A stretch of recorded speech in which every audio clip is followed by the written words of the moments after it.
Maayong buntag, Kabisayan ug Mindanao, labi na sa itong mga suking tigpaminaw, dinhi sa nag-inusarang sibiyaanan sa mga mamumuo. O kini ang programa sa kahanginan sa Ramon Abutis Foundation Incorporated, ang Pagtuki. O kini inyong kalagad, si Pagtuki Tat Samson makiguban kaninyo sa usa ka oras nga pagpanuki sa mga isyu nga may kalabutan sa kalambuan. Mga higala, Pebrero 7 karon 2015, no? Adlawng Sabado, unang Sabado sa bulan sa Pebrero, mga higala, ug ang atong pagatukion sugbuanon, labot ka ba? Again, ang ato ang pag-isgutan karong buntaga, mga higala, sugbuanon, labot ka ba? Apan sa dili pa ta mo padayon, mga higala, tuguti na ako sa pagpangay katahuran pagbalik kaninyong tanan nga nagsunod kanunay ini nga atong programa, no? So nindot kayo, labi na gyud, no? Karong adlaw, no, ang kabuntagon, no? Makita nato nga hayag kaayo ug nindot, no, ang panahon, mga higala. So mahinaot mi nga diha sa inyong tagsa-tagsa ka Panimalay, diha sa inyong tagsa-tagsa ka Radio Sets, no, kamo mag uban kanato, no, nining ato ang pagtuki karon kamahin sa ato ang mga programa, no, nga gipasiugdahan, no, sa Ramon Abutis Foundation Incorporated ug sa Cebu Provincial Government, mga higala, no. So mo na nga kamo nga naa diha sa inyong tagsa-tagsa ka nahimutangan, unta, no, nga ma-enjoy mo nining ato ang diskusyon kabahin, no, sa mga kalambuan, no, dinhi sa probinsya sa Sugbo nga gipasiugdahan sa local government units, kuyog ang ato ang provincial government ug ingon man sa inubanan sa Ramon Abutis Foundation Incorporated, mga higala. So kamo diha nga ana sa inyo ang tagsa ka panginabuhi, manginaot sad mi nga anaa mo, no, magmalambuon ang inyong panginabuhian, mga higala. So standby unya, kuyugi mi ninyo nining ato ang tulumanon. So amo sa mong gidasig, mga higala, sa pagpadangat sa inyong mga mensahe, pinagi sa to ang pagtukoy hotline, ang numero 256-1679 o baka sa 255-5754. Again, ato ang pagtukoy hotline, 256-1679 o baka sa 255-5754, o pwede po mapadala inyong mensahe. Pinagi sa to ang pagtukoy mobile 0932-848-7293. Okay, mga higala, kuyugan ta, no, karon taod-taod sa ato ang mga resource persons nga maoy mo kuyog nato karong adlaw. Unahon ako sa pagpaila, si Miss Gigi Arcelo, no, usa ni siya ka Menro team member sa lungsod sa Liloan. Unya kuyugan usab ta ni Engineer Josephine Bayawa, no, sa Carcar City Enro and our Cebu focal person. Unya sa kuyugan usab ta ni Mayor Ali Arquiliano sa San Francisco Camotes, mga higala. So kini silang tulo, nalambigit kini sila sa programang Our Cebu program, no, nga giimplementar sa Cebu Provincial Government in partnership with the Ramon Abutis Foundation Incorporated. So mo kini nga to ang tema karon, mo kini atong pag-isgutan karon, kay importante nga mahibaw-an, no, masayra nato kung unsa man ning programaha unsa may nahitabo to sa mga lungsod nga atong nahisgutan, mahigala, lungsod ug syudad nga nakaangko, no, o pasidungog nga gihimo ni adtong Disyembre, mahigala, no, sa awarding and recognition day sa Our Cebu program. So sa ako nang giingon last December 2014, that was December 29, ang Ramon Abutis Foundation Incorporated ug ang probinsya sa Subo ni pasidungog, no, sa outstanding local government units nga nakapasiugda og mga programa nga nakapalambo, no, in terms of livability and access to basic services, greening and protection of the natural environment, also promote Cebu's ecotourism and develop the sense of pride among Cebuanos through better appreciation of their culture and heritage. Guided by a comprehensive framework of Our Cebu program, promotes collaboration of people and stakeholders in order to achieve a more productive and self-resilient community. Now let us know more of these outstanding LGU's good practices that made them top the Our Cebu Program Awards last December. Can other towns and cities implement such good practices? Are there any challenges faced during the implementation? So mao kini mga higala ang mga pangutana no ngadto sa ato ang mga outstanding local government units nga nakadawat og pasidungog niadtong Disyembre sa Our Cebu program. So taud-taud atong sayran gikan nila kung unsa man nila no. Unsa may ilang gibuhat, giunsa man nila pag-implementar ang Our Cebu program, unya unsa puy mga best practices no sa ilahang pag-implement sa maong programa mga higala. So sayra na nato sa atong mga bisita karong taud-taud haron ilatang mapaambit no ilang mapaambit ang mga sekreto mga higala, ang ilahang mga pamaagi no giunsa man nila no. So mo na nga giawhag ta mo sa pagsunod no ug nindot unta kung makapadangat sad mo sa inyong mensahe kabahin sa atong diskusyon karon unya ato ni siyang on air no kung ano ang mamoy mga huna-huna, mga sugyot, mga komento kabahin sa ato ang topic karong buntaga mga higala. So mo na nga kuyugi mi ninyo karon atong sayran no gikan nila mga higala. So karong tuiga last year that was 2014 mao'y unang tuig no sa Our Cebu program diin gi-implement kani sa duha ka mga institusyon, private o public o private no nga mga institusyon nga naa dinhi sa probinsya sa Sugbo. Kini sila may nagtinabangay mga higala ang Ramon Abutis Foundation Incorporated ug ang Cebu Provincial Government nagtinabangay kani sila sa pag-implement sa Our Cebu program. So simple lang kayo ang panglantaw sa Our Cebu program, mao lang ang nga mahimo ang probinsya sa Sugbo nga nindot nga puy-an unya malaho tayo no ang iyang paglambo niini. So daghan na siyang mga components mahigala no gitan-aw ang kanang gitawag na to green no. So naa ni siya mga attributes o characteristics nga atong gitan-aw sa usa ka malambuon nga probinsya sa Sugbo. Unang gitan-aw niya na ang kining gitawag to green attributes nagpasabot kini sa pag-atiman no sa ato ang environment no. Nakita na nasayod man kita nga ang environment mao sa source no sa ato ang pag-sustainer sa ato ang kinabuhi no. Mao sa nay ato ang gisaligan no sa ato asang mga panginabuhi labi na gyud sa atong mga kaigsuonan nga naa diha sa agrikultura. Mao po ni atong source sa ato ang tubig, sa atong hangin no. So mao kana nga sa among programa gitutukan sa gining environment mga higala. So that was mao to siya ang green no attributes. Lain pa kining attribute on livability. So dinhi gitan-aw ang mga lain-laing mga programa sa health, sa education, agriculture ug uban pa mga basic services no nga anaa o giimplementar sa atong mga local government units. So gitan-aw sad ang attributes on kanang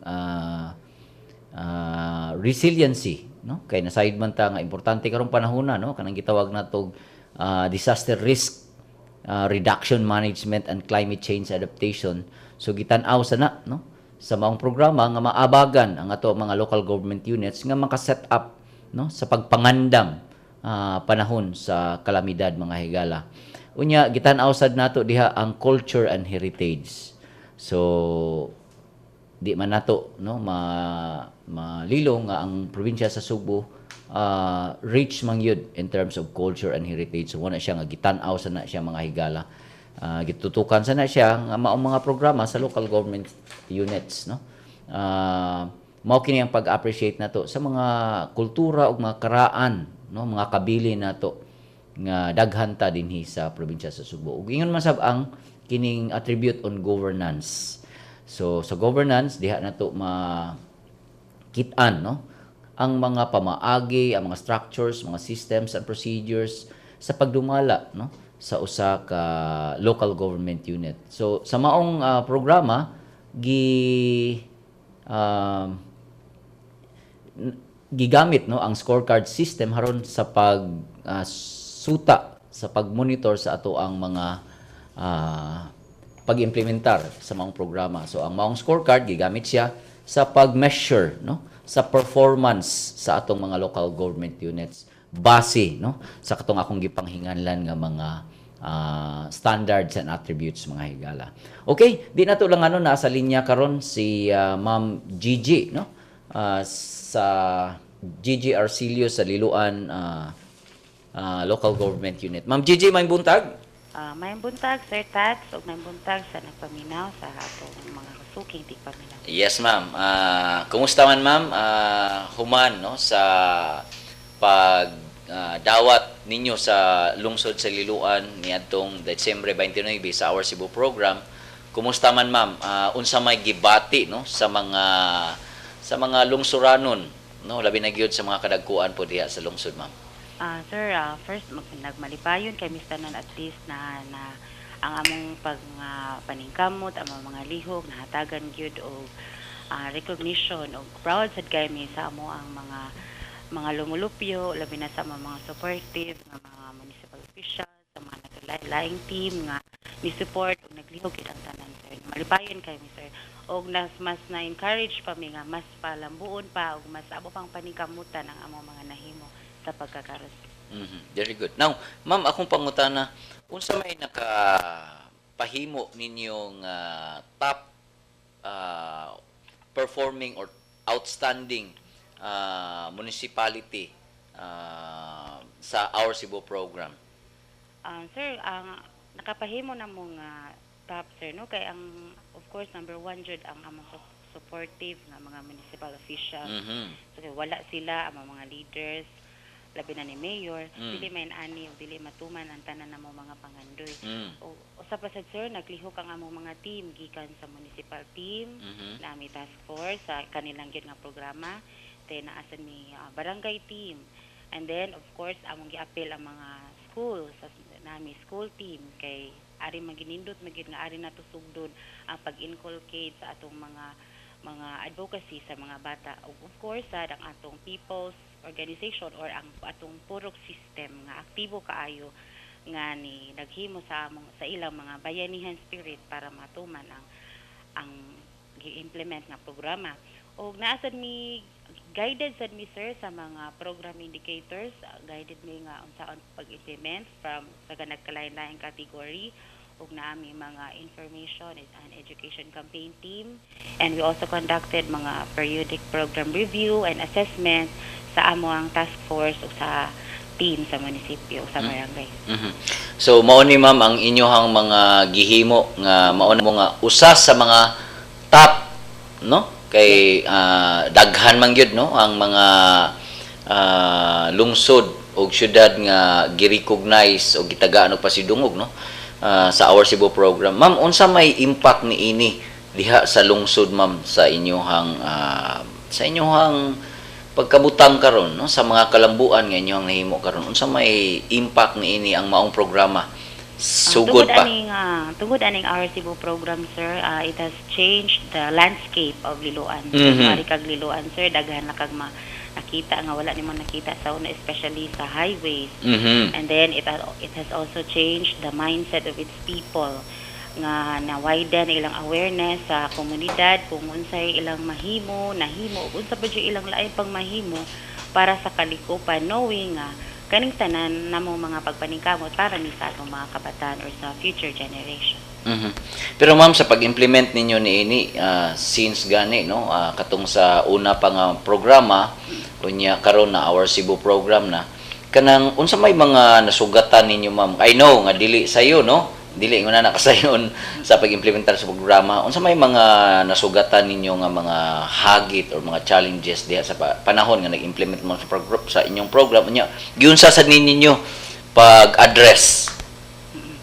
Ang among mga challenges nga na giano mo ang pag-encourage or pag-inganyo sa mga tao labi na katong na diri sa urban areas nga unsaon paghimo sa mga buhat nga angay buhaton.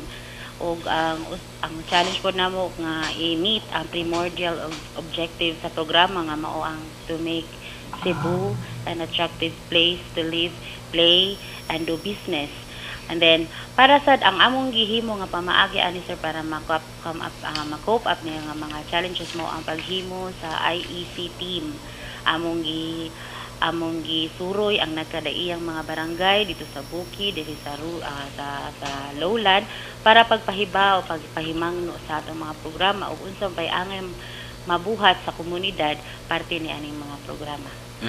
Unsa man ka-importante ang nagisgot man gud ka ganina nga nalambigit no ang mga lain-lain nga mga sektor no diha sa inyo sa lungsod sa Liloan, nagisgot ka sa mga barangay, nagisgot ka sa mga eskwelahan, sa purok ninyo din ha ug ingon man sab sa mga opisyalis ug sa mga private no sectors. Unsa man ka-importante ma'am ang partisipasyon no diha sa pagkabot ninyo sa kanang kalampusan no nga inyuhang naangkon karon? Sir, kung dili lang tungod sa mga tao no, sa mga lumulupyo diri sa Liloan, dili na namo makabot. Kay matud pa ni John Donne nga no man is an island. So people empowerment is very important sa bisan unsang programa nga implement labi na sa lungsod nga first class pareha sa Liloan tungod kay kung dagan ang tao nga maglihok, mas gaan ang trabaho. Ika pa nga, two heads are better than one. Ma'am, sa pagkakaroon unsa man sa inyuhang diskusyon diha sa inyuhang mga pagpanglantaw no kuyog sa mga kadagkuan, ma'am, unsa may mga gusto niyo makabot for the next 5 years, 10 years baka unsa may panglantaw karon ma'am sa Liloan? Among vision, sir, is to make Liloan a city one day, maybe by 2018. Mahimong syudad o nga mas sustain na mo ang amo ang standing karon as one of the top notchers of our Cebu program o masustain ang mga programa nga na-implement pa o ma-implement pa ang mga programa nga angay pang i-implement. So 2018 pila na lang ka tuig ma'am no 2015 na lang taron so murag makaingon na lang ta tulong atos upat ka tuig mao na inyohang gipanglantaw nga ma-city na ang Liloan. Ma'am, kumusta naman ang atong kung magisgot tag city kuyog ra ba gyud na no ang mga basic services no ang maayong kalidad no sa mga serbisyo nga sama sad og usa ka city. Kumusta man ron ang inyong mga pagpangandam? With regards to pagpangandam, sir, sa pagkakaroon mo, permi na namong i-agenda or sa among mga meetings nga we have to, kung naami implement nga mga programa, dili namin nahuna sa population karon. So amo siyang i-multiply by 3 nga kung magplano mi karon naagid siya kanang pag-project sa population nga i-times region na or even more than that para i-abot sa time nga ma-in place na or ma-okay na amo ang LGU nga mahimo siyang syudad, dili na may mabaguan or dili na kaayo grabe ang adjustment kay ginag-prepare naman mi amo na nang-giplano pag maayos. So ang Our Cebu program standards ma'am makatabang ba ninyo sa